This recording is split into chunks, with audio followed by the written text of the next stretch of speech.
In this lesson, we're going to use a similar topology to what we've used in previous lessons. Two Nexus 7000s connected over a routed link between ports E46 and E48. Let's take a look. Here I have my Nexus 7000. I want to turn on EIGRP, but if you remember correctly, most things are turned off on the Nexus 7000 by default, or the Nexus 5000 in NXOS in general. So we need to turn these different features on, and we're going to do that with our feature command. So we're going to go ahead and say feature EIGRP. This goes ahead and starts up the EIGRP process and installs the command so that we can use them to configure EIGRP. The next thing I want to do is start configuring EIGRP. So I'm going to type router EIGRP CCNA. This is simply giving the EIGRP process a process tag. Now once we type in that command, it actually brings us in to configure that routing process globally. I can adjust things like metrics, I can configure a router ID. In this case, we need to configure an autonomous system. So I'm going to go ahead and do that, autonomous system 10. Remember that the autonomous system number has to match between your EIGRP neighbors. Once I've configured that, I want to exit out of the global configuration.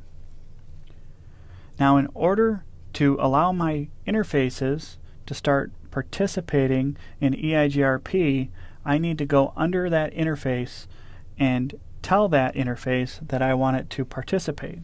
So I'm going to go to that specific interface, E4/46, and I'm going to tell it to be part of the EIGRP process by saying IP router EIGRP CCNA. I have now made this interface part of the routing process. So the EIGRP protocol will try to learn about neighbors through this interface. If I exit out, I can start to verify my configuration. The first thing I might want to do is show run EIGRP. This shows me all of my current configurations for the EIGRP process. The second thing I might want to do is to see if I have any neighbors. So show IP EIGRP neighbors. And indeed I do. My other Nexus 7000 has responded, and I have created a neighbor relationship between my Nexus and the other Nexus over Ethernet port 446. Now if you remember back from our EIGRP lesson, EIGRP keeps a topology database. Let's take a look at what that looks like. Show IP EIGRP topology. Sure enough, I can see the best routes as determined by EIGRP. This route is labeled as the successor and is the best route. The successor route is the best route to reach a subnet based on the advertised distance from the neighbor plus the distance to reach the neighbor. This is the route which will be installed in the EIGRP routing table. A feasible successor is a route which can be used in the event that the successor goes down.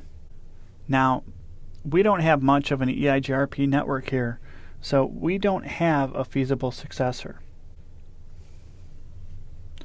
So the best routes from the topology database are taken and put into the EIGRP routing table. Show IP EIGRP route, which is what you'll see here. You can see that our route has been entered into the EIGRP routing table.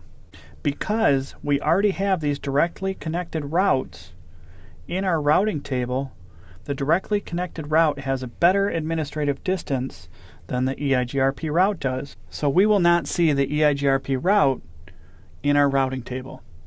Please join me for configuring OSPF.